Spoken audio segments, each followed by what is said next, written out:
Hello everyone, my name is Dr. Shagun Saklani Pandey and I am a faculty in the School of Social Work, TISS, Mumbai. The title of today's module is Children and Armed Conflict. This particular module is part of the paper on criminology. Children and armed conflict continues to be a very important area to be studied. However, ironically, it is one of the most under-researched area. But millions of children across the globe have been suffering due to different kind of conflicts. Today, in this particular module, we will be broadly looking at the phenomena of armed conflict and how it impacts children across the globe. And then we will also be looking at the various legal measures that are available to protect the rights of these children who are living in conflict situations. The overall content of the module is a brief introduction on armed conflict, followed by looking at how armed conflict has its own consequences, then how armed conflict has an impact on children, and what are the various legal measures available for the protection of these children, followed by some concluding thoughts. Cut. Let us start with section 1, that is entitled Armed Conflict and Introduction. Let me bring forward a very important and interesting definition that was brought out by Graça Machel in 2001. She was a special representative of the UN Secretary General on Children and Armed Conflict. She stated, "War violates every right of a child, the right to life, the right to be with family and community, the right to health, the right to development of personality, and the right to be nurtured and protected." This particular definition gives us an holistic understanding as to how children who live amidst the situations of armed conflict get impacted by it. During situations of armed conflict, children continue to be one of the most vulnerable sections of the society. They get directly and indirectly affected by situations of armed conflict. When we say directly getting affected by armed conflict, we mean that often we see that children get directly involved or participate in armed conflict situations.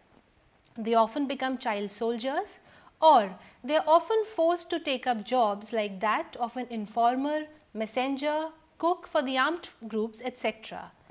On the other hand, every child who lives in a situation of armed conflict is also affected indirectly by it. The reasons for that will be explained in the coming sections. One also sees that despite of number of legal safeguards that are available for the protection of children in situations of armed conflict, the situation still remains grim. Child rights to survival, development, protection are all threatened during situations of armed conflict. Now let us look at what armed conflict really means. The international humanitarian law has defined armed conflict under two broad categories: international armed conflict and intrastate armed conflict. The international armed conflict basically would mean where two state parties are involved. So we can say that something like a world war would be categorized under the international armed conflict. However, what we see today is more of intrastate armed conflict. This means that the parties who are involved in conflict are one, the state or the non-state actors. Now we will look at some of the relevant definitions that look at armed conflict in different ways. The first definition of armed conflict here says that armed conflict is a contested incompatibility which concerns government and or territory where the use of armed force between two parties, of which at least one is the government of a state, results in at least 25 battle-related deaths in one calendar year. Boyden et al. Brings out a more social cultural definition of armed conflict. He states that armed conflict is a mechanism of social transformation that may originate either in competing claims over resources or power, or in conflicting cultural or social values, and is often aggravated by low levels of human security. The next definition, we look at how armed conflict differs from that of a war. Armed conflict are characterized by an absence of heavy and unconventional weapon or superpower patrons, as they are replaced by a typical low intensity conflict between government and small untrained rebel forces who are equipped with smaller arms and with light weapons as regards to high magnitude foreign interventions and technology that are adopted during war. Chinoy and Chinoy have also brought out different natures of armed conflict. They state that armed conflicts are sporadic and not continuous in nature, erupting with varied levels of violence at different times and sometimes shifts from one community or issues to another and are sustained over a long period of time. So far we have seen what armed conflict really means and we have defined it differently. We shall now look into what are some of the consequences of armed conflict. As I stated earlier, armed conflict have many direct and indirect consequences. They may range from that of extreme forms of violence, bloodshed, displacement, economic insecurity, etc. Conflict also creates a space for wide scale of exploitation, suppression and underdevelopment. Also, armed conflict does not only affect people, but actually affects the entire society or the community, its institution, its people and different political and social cultural institutions and structures also. Especially when we talk of intrastate armed conflict, we see that these particular conflicts are very local in nature. They are fought within a community. Therefore, intrastate armed conflict also leads to a lot of widespread civilian deaths and also that of security forces. Displacement also is one of the major consequences of armed conflict, and it further has its own long and short term impact on people and also on children. There is also, in situations of armed conflict, one experiences a continued sense of fear, economic insecurity, weakened social ties, disruption in family, community, etc. So in totality we can say that armed conflict, be it intra or international in nature, actually disrupts the everyday life of its people and does not have any exception for children. Our next section will look at children in armed conflict. Before starting the section, let me just state some interesting facts and figures that will bring out the grave situation in which our children are living in situations of armed conflict across the globe. Around 20 million civilians are killed in around 150 armed conflict in developing countries since the Second World War. The majority of these people were women and children. Around 1.5 billion children, which actually amounts to around 2/3 of the total world's children's population, lives amidst armed conflict in around 42 countries between 2006 and 2000. This statistics has been brought out by UNICEF. Around 80 to 90% of those who die or get injured in situations of armed conflict are children and women. When one talks about the survivors of conflict, one sees that around 1 million children have been orphaned so far in situations of armed conflict. Also, around 20 million children have been displaced to refugee or internally displacement camps across the globe. Children comprise of around 46% of world's total displacement population.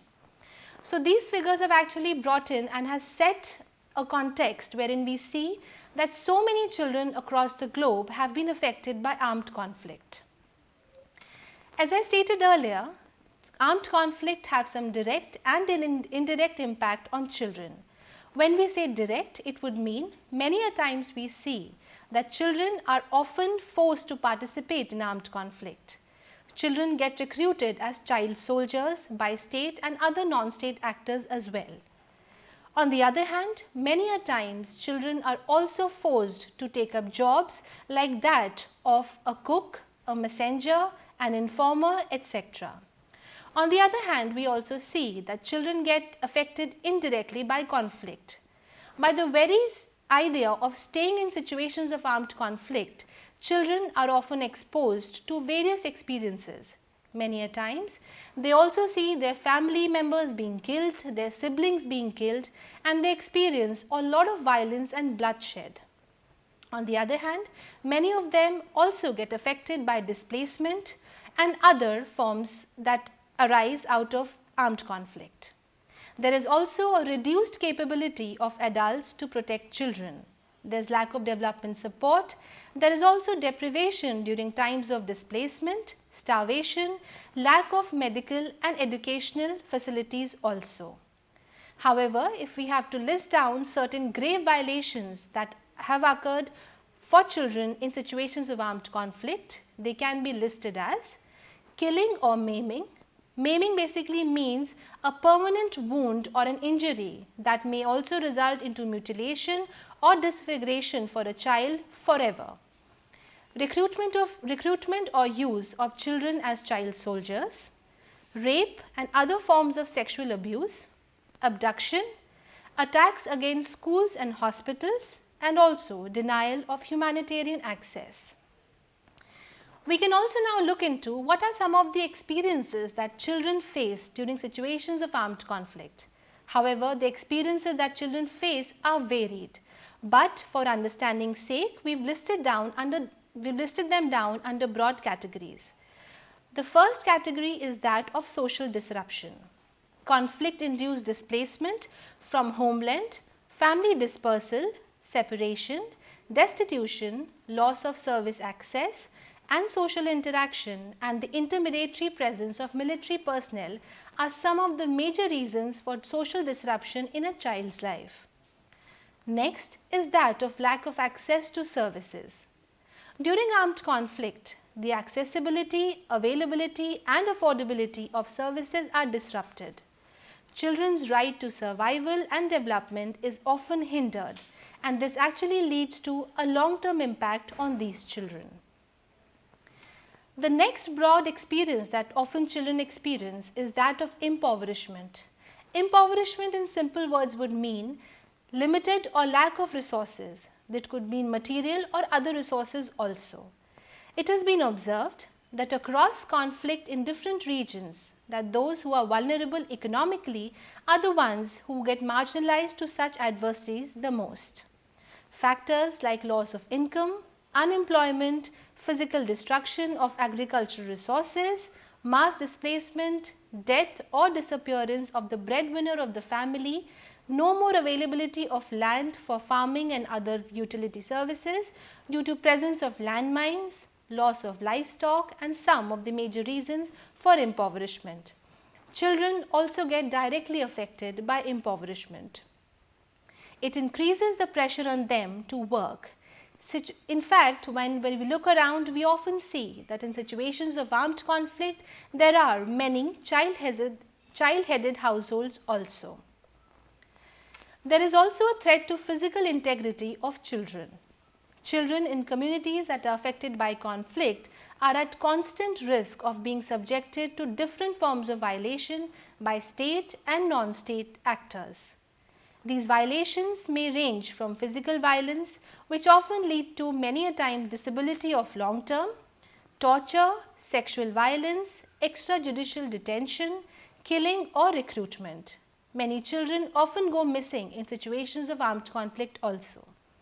Children are often detained, frequently without any charge and commonly without the presence of any legal representative or even their parents. Children who stay in displacement camps are also vulnerable to harassment and other forms of abuse. Children are often caught between state and non-state actors. Hence, they face exploitation and harassment from both sides. There is also a transformation in children's roles and responsibilities. During conflict, the survival and productive options of families and communities undergo a transformation. With income and employment capacities of families being drastically hit, the economic roles and responsibilities alter in many cases. Children take up responsibilities. As I said, in situations of armed conflict, we often see child-headed households. We often see many a times that girls in the family take up roles of their parents, be it mother or father. Many a times we also see that the elder siblings suddenly becomes a parent in the family. However, children get into the economic sphere in varied ways. Some also get recruited as combatants. Also, some of them are forced to get into hazardous work like that of child labor, etc. Many a times children also who live in displacement camps also get affected by these transformed roles and responsibilities. So far we have looked at different definitions of armed conflict, which are international, national, socio-cultural in nature and otherwise. We have also looked at how armed conflict impacts various people and especially with a focus on children. We shall now look into what are the various legal measures that are available for protection of the rights of these children who live in situations of armed conflict. The United Nations Conventions on Right of the Child, popularly known as the UNCRC, is one of the major tools that has come out on an international level to safeguard the rights of child in all situations, be it war or peace. It provides a strong legislative framework for realizing the rights of every child on this earth. The United Nations General Assembly adopted the UNCRC in 1989. India ratified the UNCRC in 1992. The CRC is one of the first human rights treaty to cover all categories of human rights. Interestingly, the UNCRC is also one treaty that has been ratified by all nations across the globe, except for United States of America and Somalia. The United Nations Convention on Rights of the Child lays down the various rights under four broad categories. These are right to protection, right to life, survival and development, right to non-discrimination and right to participation. We shall now be looking into these rights with a more focus. The right to protection is seen as a cross-cutting objective of all humanitarian actions. The basic components of emergency aid, like that of food, clothing, shelter, water and sanitation, health and hygiene, are all aimed at protecting people's life and also that of children. Social protection, however, continues to be one of the most ignored sections in the field of children and armed conflict. The UNCRC recognizes that children are vulnerable and they need protection at all times, be it peace or war situations. We are now looking at some of the articles that are laid down under the UNCRC that talk about the right to protection of every child. Article 6 states that the state has an obligation to ensure child's right to survival and development.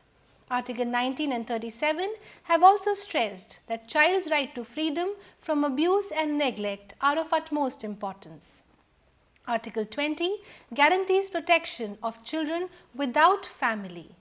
Article 24 ensures that state parties recognize the right of the child to the enjoyment of highest attainable standards of health and facilities for treatment of illness and rehabilitation of health.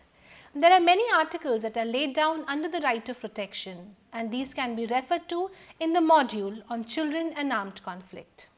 The other set of rights that are laid down by the UNCRC are the right to life, survival and development of every child. This particular category looks at the basic health care, disease prevention and control, nutrition, clean water supply, sanitation and environmental health, early learning and stimulation, education, leisure and cultural activities, family guidance and care. There are certain articles that have laid down what every state party needs to do if they have ratified the UNCRC in terms of the right to life, survival and development. Article 6 states that every child has the inherent right to life and the state parties shall ensure to the maximum extent possible the survival and development of every child. The right to survival and development is also closely linked to healthcare services and other educational services. Any disruption in the affordability, availability and accessibility of these services, that is of healthcare, education, sanitation, clean drinking water, etc., directly has an impact on children. These impacts could be short term, also long term in nature. The next important right that is laid down by this UNCRC for every child is that of the right to participation. It promotes empowerment and capacity of children to be involved in decision making at all times. It also identifies issues that are related to civil rights and freedom. Some of them are freedom of expression, thought, conscience and religion, association and peaceful assembly. Children in situations of armed conflict also have the right to participate in decision making and other peace processes, either during conflict or post-conflict situations. Article 12 places an obligation on the state and on the governments to ensure that every child's view are sought and considered in all matters that affect their lives. Article 13 and 14 talk about child's right to expression, freedom of thought, conscience and religion. Article 17 also laid down the right of every child to information. Article 5 has a vital importance to us. When working with girls and boys, it is important to keep their evolving capacities in mind. The other important right that is laid down by the UNCRC is that of right to non-discrimination. The UNCRC promotes non-discrimination, inclusion of every child in making efforts for creating a gender balance. It would mean that no discrimination of children should happen on the basis of their age, caste, class, gender, etc. Article 23 highlights the need to work with children with special needs also, and see ways in which the duty bearers can create certain environments where inclusion of these children is possible. The UNCRC does not allow for any derogation in times of emergencies like that of armed conflict, the full range of rights it articulates and applies in all circumstances. Especially in situations of armed conflict, the humanitarian laws like that of the UNCRC also lays down that it is important that every state party provides a child-friendly space. This would mean a space where a child is protected at all times and also has a place to play and leisure with full protection. It also talks about mobilizing communities for child participation, integrating child protection into disaster preparedness, advocacy and communication. Also about restoring access to education as an important tool for development. Now we shall be looking into some of the international laws and provisions that are available for children in situations of armed conflict. Especially the international laws and provisions like that of international humanitarian law has provided for certain general and certain special protection for children who are living in situations of armed conflict. Children can benefit from these general and from special protections. The Geneva Convention of 1949 and the additional protocols of 1977 lays down certain special protection for these children. Additional protocols, the UNCRC and its optional protocol to the Convention on the Rights of the Child on the Involvement of Children in Armed Conflict in particular also sets limit of child's participation in hostilities. Some of the general protection are laid down by the Geneva Convention 4 and the Additional Protocol 1. In particular, the right to life, the prohibition on coercion, corporal punishment, torture, collective punishment and reprisal are laid down in the Geneva Convention 4 and the Additional Protocol 1. Article 48 and 51 of the Additional Protocol 1 states that distinction must be made between civilians and combatants, and prohibition on attacks against civilians is must. Some of the special protections are laid down by the Geneva Convention 4. It specially talks about some of the special guarantees that need to be given to children. Article 77 of the Additional Protocol 1 states that children shall be the object of special respect and shall be protected against any form of indecent assault.